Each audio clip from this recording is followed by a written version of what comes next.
Hey everyone, it's your buddy Disturbed here, and I'd like to talk about something. Now, of course, I haven't made a now 80, now 79, or now 78 video, and I may or may not get those ones out. I'm here to talk about now 81. Why am I talking about that? Well, first of all, because I feel like it. Second of all, there's a lot to say about this one. And third of all, because it's new, and you guys want new content. And fourth of all, because I feel like it. You know what I mean? So, where do I even start with this? So obviously the full track list was revealed. I'm not even gonna read the whole thing out to you guys because you already know what it is. I'll just put it, you know, on the left or right in case you guys haven't seen it yet. So I guess I'll just kind of go in order of like what I wrote down. So the main reason I'm upset about these tracks, I'm gonna kind of go on a tangent, is because a lot of Now fans predict songs, and quite a few of them brag about how many songs they got correct. I'm looking at you, Sean Smith. You did not get 16 out of 16 correct. Now, first of all, let's get the elephant in the room out of the way. I made a video when the track list was revealed on a website called boomloose.com saying that this track list was fake and that the real track list would be revealed on iTunes because I thought that it was like a shady website. And so a lot of people on YouTube ran wild with it and said, this is the real track list. And that made me upset because, well, you have to wait until iTunes or, you know, Amazon reveals it first. But there was another reason why I said that this wasn't the real track list, and it was because it is the dumbest fucking track list I've ever seen.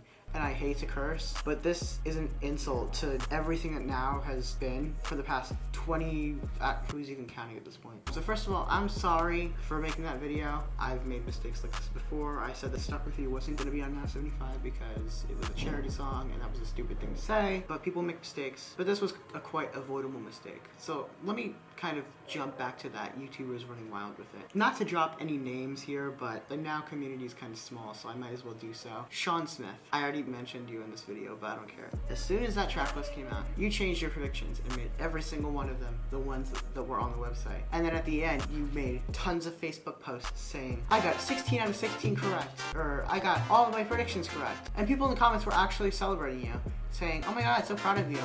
Like, that's impossible. That is impossible. A lot of Now fans, some of them compare their predictions to others, and like, some of them even brag about how many they got right, if they're really good at predicting it. And my predictions, like, I predict essentially the 16 most likely. And so when inconsistent stuff happens like this, like what happened with Now 80, where they put Wrecked on there, they put Motley Crue, and lost some songs that weren't quite fully there yet. With Now 79, where they picked a lot of early bloomers, and they left out, you know, notable comebacks like Montero and Leave the Door Open. Let me just get this out. It's really difficult to predict what's gonna be on there. I mean, there's this one guy I know who gets like at least 10 correct every time, and I don't know how he does it. I look at his predictions and they're bad, like they look bad, but then a lot of them end up being correct. So I was thinking about it. Is it that Jeff puts the songs that are being most predicted by Now fans? Because one of the reasons that track lists tend to be uneven and not really the way that the creator wants them to be is because you can't get the rights to every song. And I kind of believe that a bit. Like, they might not be licensed, but I mean, think about this, right? And I think I said this in one of my unboxing videos or one of my review videos. This compilation album is being made by Universal and Sony. One of those companies, I forget which one it is, I think it's Sony, but they have like $130 billion for the entire company. And since Sony Music is a subsidiary of Sony, I don't think it would be that big of a deal to ask and make a private deal with an artist who is like super petty and say, hey, we'll give you $1 million if you let us, you know, put this song in the album. Because the goal is to get as many sales as possible and to make an accurate track list, and supposedly Jeff Moscow is devoted to doing so because he's a DJ. And if you look in the article that I was featured in last year, somehow, you heard the whole thing about the musical Switzerland, and or the other article that he was in, it was called like, this lucky Now person picks the track list or whatever. And he said that it's all about creating a track list that makes it feel like, you know, something special. There's not just a playlist, it's literally just, you know, I used to think of Now track lists as time capsules because they really were, and they are, and I think that's the case with anything of this sort. But the goal with every album is to try to create the best time capsule, to try to create the most accurate time capsule to that era. This is every 3 months we're talking about. Every 4 months it was in the past. And I definitely would say that Now has made questionable decisions in the past, but at least it ended up being reasonable to some extent. Nobody was really complaining about it. The songs ended up being being pretty good. I wasn't losing my head. Even my favorite Now album of all time, Now 10, that had one song on it that I felt like ruined the whole album, but you know, that stuff kind of happens, and sometimes it's inevitable, you know? But if you could somehow request for a song to be licensed so that you could put it on a compilation album, and I'm sure that Sony or Universal, if not could do it, has at least tried to do so in the past with the type of company that they are, then the track list would be, you know, fully accurate. You wouldn't really have anyone complaining about it. And another thing I find ironic is you're probably gonna ask me, why are you complaining about it? It's just a CD. It's not just a CD to me. And I will go into this a little bit more, but most of the Now fans buy the albums simply because they're albums with songs on them. And I've heard quite a lot of Now fans say that they'd be happy and they'd love the track list just as much no matter what tracks were on there. And that's fair, but at the same time, like, I feel like real fans would add some criticism in there. And the thing is, I don't want to sound like too harsh of a critic, because at the end of the day, these are CDs, but with what I'm looking at them as what they should be, it is kind of insulting that now with the recent additions that they put out, it seems like they're almost like half-assing the track list in a way. And here's why I say that. Probably the least of my problems with this album, but still one that really irks me because it really messes up the amount of predictions you get correct. It makes the track list inconsistent, is 4.5 of the songs that were selected. Industry Baby, Bad Habits, Stay, Memory, and the half song is Take My Breath. Now, I can excuse Take My Breath. I mean, that was still a little bit too new when Now 80 came out. But 4 of those songs, most people weren't expecting to be on Now 81, because if they were on Now CDs, they would be on Now 80. Now, you could say, oh, maybe they weren't licensed until a later date. That I still don't understand. Why would they be licensed not as soon as they're released? Why would someone wait until a very specific time to do that? And that brings us back to the payment thing. Why can't they pay these artists to do so? Now, sure, 3 of those songs are still very popular at this moment in time. At the end of the day, I could excuse them for being on the album. I mean, I'm not really that mad about that, like I said. I'm more so mad about the fact that my predictions were messed up and a lot of other people's predictions were messed up. And if somehow someone got all 4 of those predictions correct, there was a very real, legitimate possibility that those songs wouldn't have been included. And we could have had a Now 79 situation where a lot of newer songs were featured on the album, and a Now 80 situation. So that's what I mean by the track list being kind of inconsistent in this day and age. Because when people are predicting, a lot of people are going to try to look at the previous albums and the trends that are kind of going up and down, and you know, what's recently released. And in most cases, they're not going to predict Memory by Kane Brown and Black Bear to be on Now 81. If it were up to me, and I know this is kind of a hot take, and I'll even disagree with myself eventually at some point, but it wouldn't have been a terrible idea to swap Fancy Like and Memory. Because Fancy Like, although it was a huge song, I feel like it was a little bit too new, a little bit too like rising rapidly to be on the album, and Kane Brown and Black Bear felt like a better and more appropriate pick. But no, they kept it off until Now 81, and I don't really understand that. If the problem was they didn't really know what country song to pick, there were pretty much 2 other options, which was If I Didn't Love You by Carrie Underwood and Jason Aldean, and the second one was Reinhardt and Maren Morris, Chasing After You. And 3 out of 4 of those artists have appeared in the series before, so it would give them an extra appearance. And at this point, we're not even counting how many people have appeared in the series, because it's not like it matters, right? That's pretty much it for the songs that could have been on Now 80, but were instead pushed to Now 81, and I'm usually not too like angry about that. But for this edition, there were way too many. 4, possibly 5. I could maybe excuse that if Memory hadn't also been one of those songs. And I could also 100% excuse that if Shivers, and That's What I Want, and Ghost, and Moth to a Flame, and One Right Now weren't also songs that could have been contenders for Now 81. And the reason that's a problem is because a lot of people are going to be predicting those songs and not the songs that ended up being picked because they're too old. Or they're not really too old, but they're just, you know, there are other options that were more suitable. Now, there are 2 other minor comments that I'd make. One of them is that I'm really upset that Happier Than Ever wasn't delayed to Now 81, because that song is still relatively popular right now, but because 2 singles were released before then that could have been on Now 80, so that Billie Eilish could have busted another appearance. Well, that's kind of hypocritical, because then you'd be upset because it got delayed. And I'd say, no, not really, because, well, Billie Eilish had 2 singles released before Happier Than Ever that were, I mean, not really too crazy. They kind of flopped, but, I mean, she could have gotten another appearance out there, and for Now 81, she didn't have any songs. Now, the second little comment I'd make is that I find it really weird that The Weeknd makes 2 solo appearances on this album. Now, you're probably gonna get mad at me and say that Moth to a Flame is a Swedish House Mafia song. Congratulations to Swedish House Mafia for making their 2nd appearance, by the way. But The Weeknd is pretty much the only person doing anything on that song. It's not enough of a Swedish House Mafia song to overshadow it being sang completely by The Weeknd. And it also really does not help that it's in the exact same key as Take My Breath and the exact same tempo.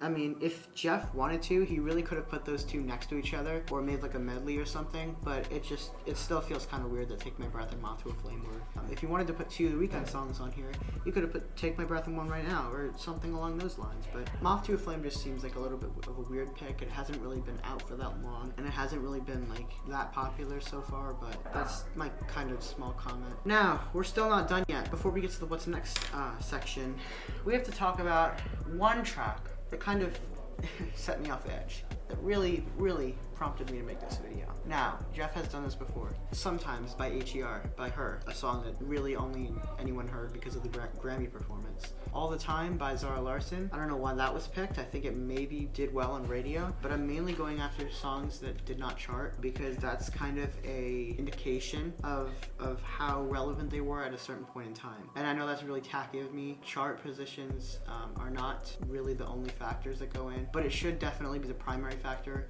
It should outweigh things like radio and Spotify charts, for example, because the Billboard Hot 100 has been trusted for like almost 90 years to give out accurate music charts, and that's kind of been the tradition for the most part. But also because, and I could make a whole video about this, radio statistics don't mean anything. Radio is a bunch of people sitting at a table thinking, oh, this is what the kids like. Let's put this song on there, even though it's a song that no one's ever freaking heard of. Now, I will say it could have been a way worse song, but One Day being on this album, this is why it bugs me, right? This is an album that you're putting together and selling for a large amount of people, and this selection was biased. In case you guys don't know, Jeff Moscow made a Facebook post that said, oh, this is a really good song. It sounds like an NSYNC and Backstreet Boys song, so he decided to put it on there. Now, to be fair, this song did have a lot of radio play, and it was by a K-pop artist, which the kiddies really love, but still something rubs me the wrong way about someone who makes the biggest compilation album series in the country, putting one song on there that's like completely biased. And with the other selections, it kind of made sense, you know what I mean? Like, Her is kind of a big name, was already kind of a big name before she had her one song on Now 74 that was completely uncharted. Zara Larsson had already been in the series a couple times, I think, but Monsta X is someone that really no one knows of, and that slot could have been used up by, I mean, pretty much any other person. Honestly, I probably should have said this before, but I'm gonna be missing out a lot of things that I wanted to add in here that were like points and whatever, so if you have any questions, I will be answering them in the comment section that are related to One Day, that are related to any of the other arguments I had against this album. Another thing I wanted to talk about, since we're on the subject of K-pop, My Universe is another really dumb selection because a lot of people weren't predicting it because BTS, whether they're featuring or not featuring, have been blacklisted from the Now albums. And I'm not even mad that it's on the album. I'm mad that it's on the album and Butter wasn't, and Dynamite wasn't. And I could be upset that Permission to Dance and Life Goes On and Boy With Love, those songs weren't on this. But those were a little bit more understandable. Well, why would you make their first appearance with My Universe? It's almost understandable. I mean, Coldplay pairing up with BTS, it seems a little bit, you know, familiar. I mean, what doesn't feel familiar at all is putting a relatively unknown K-pop artist, just throwing it in the mix just because you like it. But what's even more strange is our What's Next section.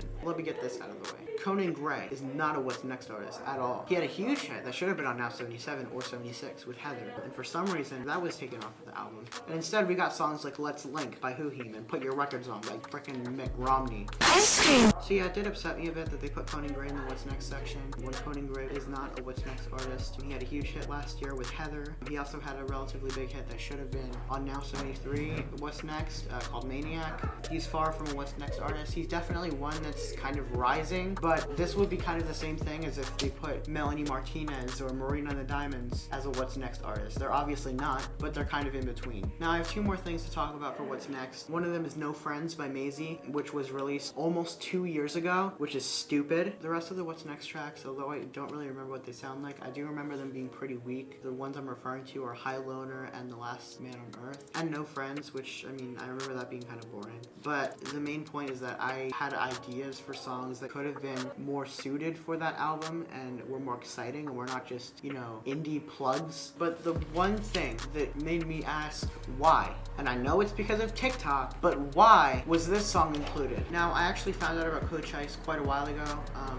more specifically 6 months ago, when I heard his song Tell Him, and it was terrible. And it kind of came with it the dead end of hip-hop and trap music, but it was a really lame hip-hop song. There's so much other interesting aspects of pop music right now that are not really being captured. Not only does the song suck, but the name of the song is disgusting. And it really shows that pretty much anyone can be what's next, no matter how terrible they are. Now, it seems wrong that I'm complaining about this when I wasn't complaining about the really strange track list that was Now 73. I don't know why Love Me Anyway was on there. I don't know why Sometimes was on Now 74. I don't know why there were 2 songs on Now 72 no one had ever heard of. What this series was supposed to be all along and what it's been made out to be is becoming a lot less special than it used to be because of selections like this. I wasn't realizing it until recently. So I'm sorry if I come off as a bit passive aggressive or like I'm making a big deal out of nothing, which I am, but I thought I'd let you guys know what I really think about the series at this point. I still respect Jeff Moscow. I respect the people that work on the series. They have made some great albums in the past, and I'm not dissing that. I just wish that something like this could be a little bit more special and worked on, especially if they want to get more sales, and they could maybe, you know, look in different directions for once and maybe not throw literally any TikTok song that they hear about in the What's Next section, or put a 2-year-old song in the What's Next section, or put a very well-known artist in the What's Next section like they did with Now 55 and this one, or put a song that isn't even popular anymore in the main section, or put a song that was never popular to begin with in the main section, or put 2 songs by the same artist in the main section, or putting a song by an artist that was previously blacklisted and making that the first appearance in the series, or putting 4 songs on the album that should have been on Now 80. But yeah, this track list is fine, and I shouldn't say anything about it, because I mean, you're just gonna buy it regardless. And sure, I'm gonna buy this album regardless, because I collect the series, but I thought I'd kind of give my opinion on it, and I don't want to be told that I have no right to question it, because the reality is, what this means to me, or what it used to mean to me, and how I used to talk about it, has more value than what it means to everyone else, because what it means to everyone else is simply a list of songs that doesn't matter. If I'm being honest, there really is no other reason to care about it at this point. I may be the crazy one, but I'm not the wrong one, so I thought I'd just, you know, say what I had to say. I'll see you guys later. I don't know when I'm gonna see you guys. My opinions, my thoughts might waver a bit. I might not be as upset about this as I used to. I might realize at the end that, hey, it is just a compilation album series, and it's really stupid to be upset over something like that. But it is what it is. And I just wanted to throw this together to make some sort of content and just let you guys know what I think of it and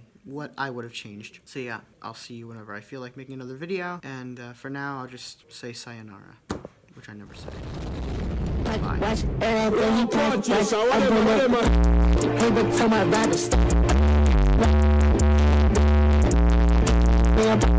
Baby, I'm headed inside.